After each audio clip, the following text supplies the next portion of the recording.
I'd like to welcome Charles Long to the studio today. Welcome, Charles.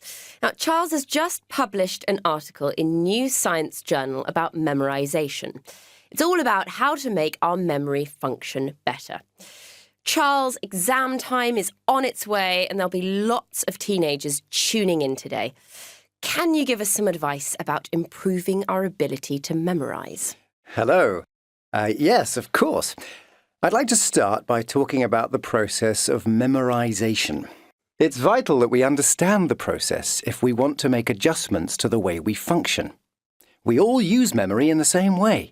It doesn't matter whether you're a student revising for your finals or an adult standing in the aisle of a supermarket trying to recall a particular item from a grocery list. Yes, I'm afraid that's me. I always forget to take my list. You and thousands of other people too, Mary. We learn to use our memory when we are still at nursery school. Young children are naturally very good at working out how to remember things.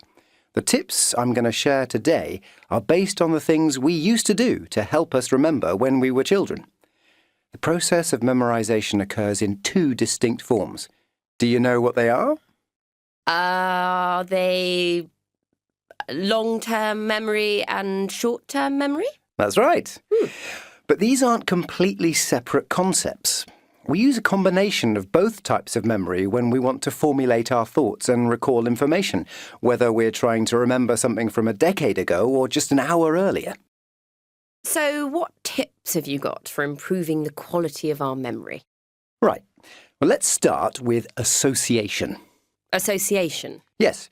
We can use word association to remember an idea or a concept. This means choosing a word or phrase you associate with what you are trying to remember. The word needs to be something familiar that you come into contact with on a daily basis. So, for example, you can use the name of your pet dog to remember a scientific equation. Try it. Read the equation a few times and then say your dog's name again and again. Later, in your science exam, just recall the name and the whole equation should come back to you. It sounds too good to be true. What else, Charles? Visualization is another trick we can use. So, you have to visualize an image that is connected to the thing you need to remember. For example, if you want to remember the date that the Berlin Wall came down, you might visualize a picture of a wall with the date written on it in graffiti. The image of the wall becomes an important part of what you will remember. You can use several images in a row to remember things like information in a text or a list of ingredients for a recipe. Yes, that makes sense. Singing can help with memorization too. Singing? Yeah. So instead of reading a text aloud, you sing it. Singing is one of the most effective and earliest memory tricks that are used for learning new concepts. I used to sing lists of historical facts and dates. It works. And did you have to sing aloud in your history exams? Not aloud, but I did used to sing in my head, and I always got good marks for history. Well, have you got any more tips for us, Charles? Yes, I've saved the best one till last. It's particularly relevant for any students who have tuned in. Teach it. Teach it? Teach what? Teach whatever it is that you want to remember. So, if you're studying for an English exam, teach the concepts to someone else. It can be a real person, a friend in a study group is ideal, or it can be a pretend person. You can just imagine someone is listening to you as you teach. Better still, record yourself teaching and then play back the video to revise the material further. That sounds like a great tip. Or trick. Yes, it really works because in order to teach something, you need to understand it.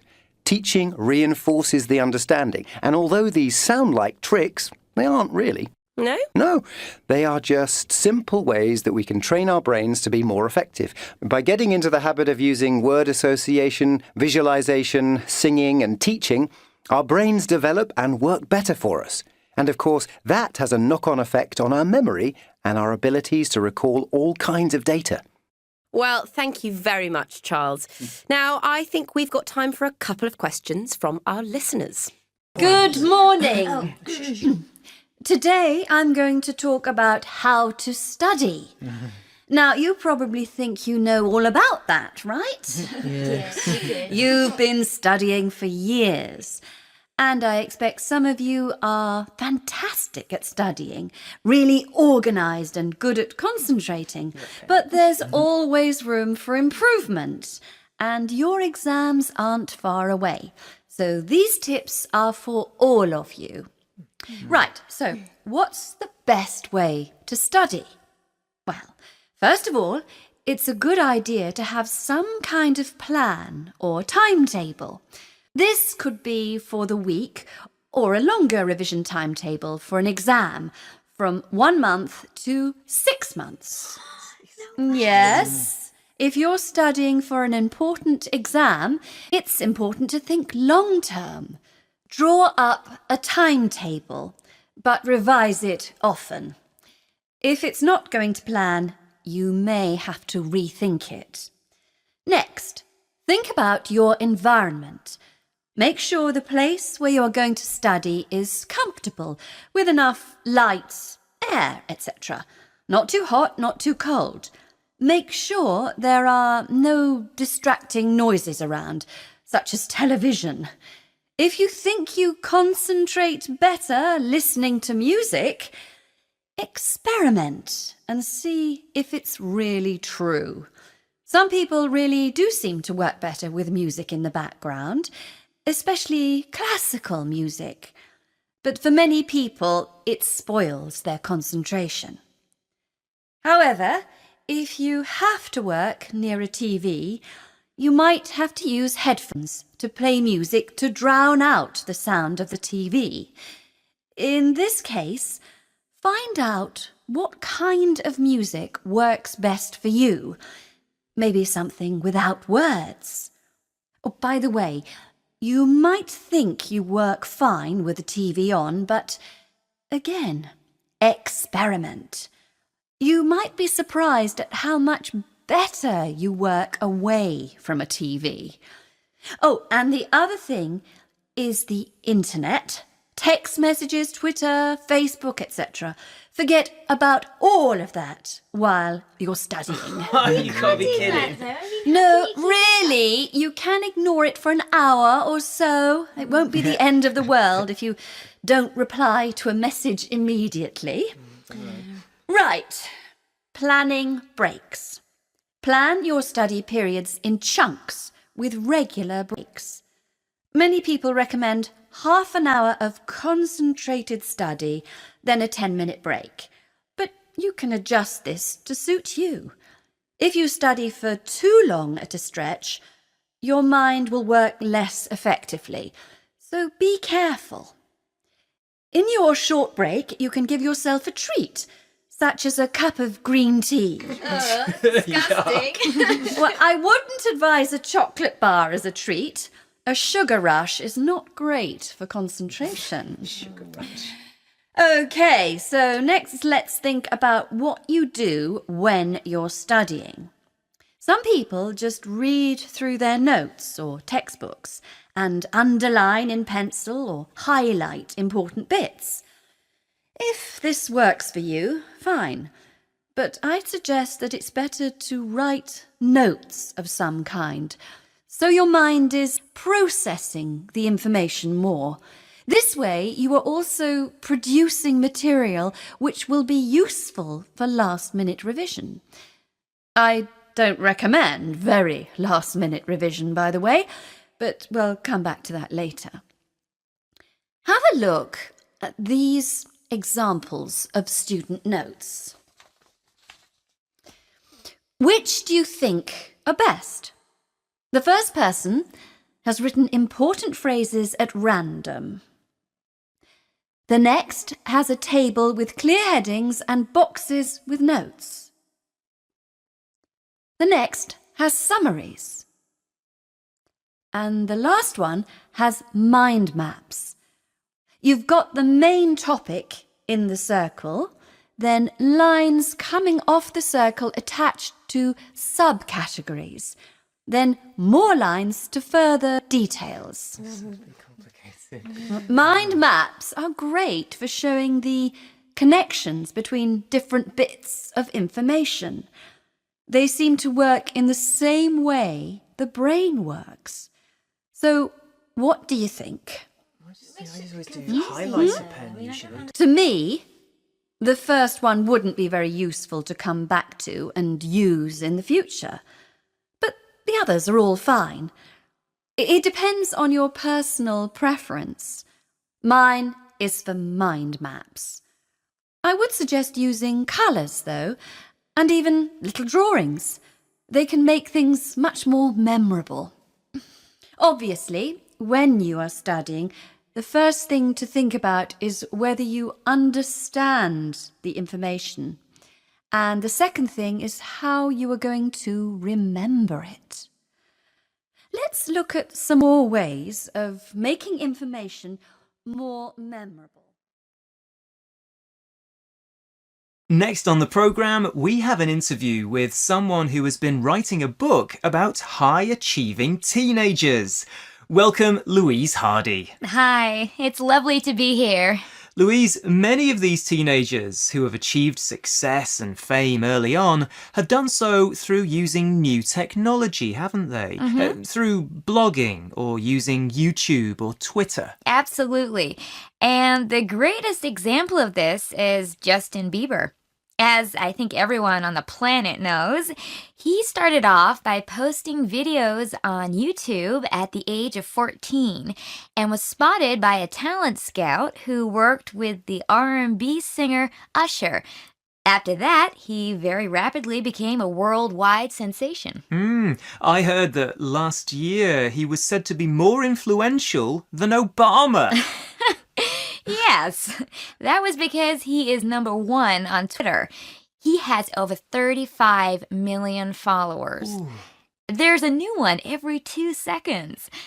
A company that analyzes social media called Cloud said that he is the most influential person in the world because of that. But whether he's really more influential than Obama, well... All this exposure has negative consequences for young people too, doesn't it? Yes. Although millions adore Justin, a lot of people don't. One of his videos was the most disliked ever, and he has a big problem with privacy. He's followed everywhere by the paparazzi, and that's bad for anyone, never mind a teenager.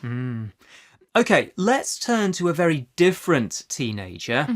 Tavi Gevinson was even younger when she began, wasn't she? Yes, she was only 11 years old when she started a fashion blog called Style Rookie. By the way, for British listeners, rookie is an American word used for a person who is new to something. Ah, thanks. On her blog, she posted photos of herself wearing unusual combinations of clothes and wrote about them. Some of them are quite weird. Well, yes, I suppose a lot of high fashion is weird. Anyway, she quickly built up a huge following, up to 300,000 readers per day, and many of them were adults. Serious fashion magazines interviewed her and sent her to fashion shows in Europe and to meet top designers like Karl Lagerfeld. Some people didn't believe she was as young as she was, did they? No. One magazine printed an article saying the writer didn't believe Tavi was only 12, and that upset her. But she bounced back and continued blogging. Then, as she grew older, Tavi became interested in other things besides fashion. In 2011, when she was 15, she started Rookie Magazine, an online magazine for teenagers. In less than a week, it had 1 million readers. I've seen it. It's very impressive, isn't it? And all teenage girls listening, check out Rookie Magazine. Yes. I think it's fantastic. And Lady Gaga called Tavi the future of journalism. She employs about 50 writers and photographers, both adults and teenagers on Rookie, but she is the editor with overall control. And all this time, she's continued to lead a normal life, hasn't she? Oh, yes. She lives a very normal life in a small town and goes to school and so on. She's not even 20 yet. But I think writing and editing are very different from being a performing artist. There's a lot less pressure from fans and the press. Although some actors, like Emma Watson, seem to manage a private life and getting a normal education. Yes, Emma Watson is now in her 20s, of course, but when she was... My choice of hero isn't very original, I'm afraid, but he's the person I would most like to have met. John Lennon. He died a long time before I was born, and his most famous songs were written long before that. But when I listen to his music, I really feel as if he's speaking to me personally. I love the whole range of the Beatles' music, from the early pop songs to the very experimental music at the end of their time as a group. John Lennon was the most innovative writer in the Beatles, and he continued to create exciting music when he left and went solo. But although I love his music, what I admire about him is his dedication to universal peace. It's amazing that the song Imagine, written in 1971, is still incredibly popular after all this time. It's about a world where everyone can be equal, a world with no wars, no divisions between countries, no greed, no hunger, no material possessions. I'd like to meet him because he was a lifelong rebel. And although he could be a difficult person, he was original, clever, and funny. It was awful that he was killed in 1980 when he was only 40. I wonder what he would be doing if he was still alive now. My hero is Kailash Satyarthi, who has been campaigning against child slavery for years. He is from India and first became aware of the problem of children working when he was 6 and noticed that a boy younger than himself had to spend all day polishing shoes and was unable to go to school. When he was 11, he began to collect money to help buy textbooks for other children, and when he was 26, he gave up his job as an electrical engineer to fight child slavery in India by doing things like raiding factories where children were forced to work, making rugs or glass bottles. He introduced a program first called Rug Mark, now known as Good Weave, which puts tags on child labour-free rugs made in factories. He has saved many thousands of children, over 80,000, from a terrible life of enforced labour in South Asia, and helped them to get an education. He has often been physically attacked for helping children, for example for trying to free Nepalese children forced to work in a circus. He regularly risks his life to fight injustice. 2 of his colleagues have been murdered. I believe that the best thing he has done is to change how people think about child slavery and to make it an international issue. I'm really interested in ecology, and my hero, or heroine, is Rachel Carson, because she first got people thinking about the way we humans are causing permanent damage to the Earth's ecosystems. She began as a biologist, specializing in writing about the sea, but she gradually became aware of the danger of using pesticides like DDT and the way they can harm the whole of the food chain, from the worm to humans. She wrote her classic book Silent Spring in 1962 to explain this to the general public, to explain how humans and nature are interdependent.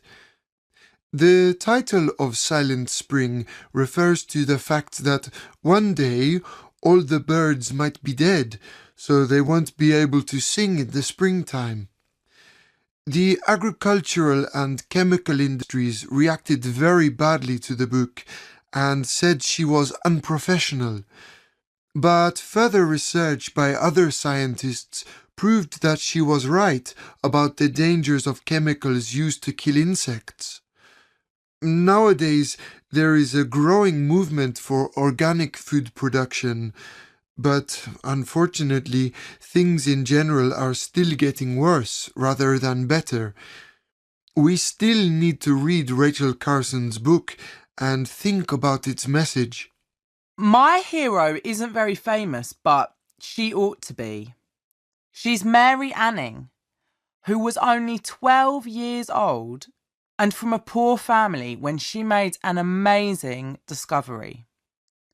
She found the first dinosaur skeleton, that of an ichthyosaur, on the cliffs of Lyme Regis in the south of England. That was in 1811. And until then, people had thought that it was impossible for an animal to become extinct. Because she was a woman and didn't have enough money for a proper education, she wasn't able to take part properly in the scientific community of the time.